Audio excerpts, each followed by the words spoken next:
Well, everybody knows that if you blow through a straw with ribs on it, it'll make a lovely whistling noise.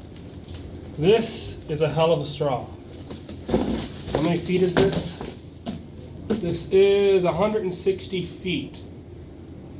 Let's see what happens if we blow through it. Deep breath.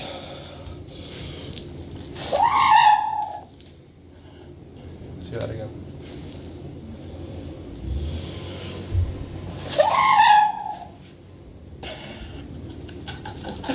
One more time.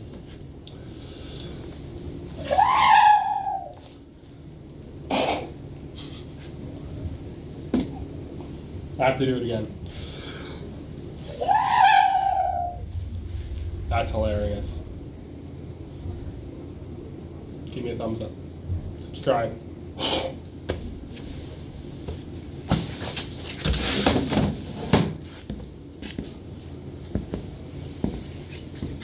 Now I'm lightheaded.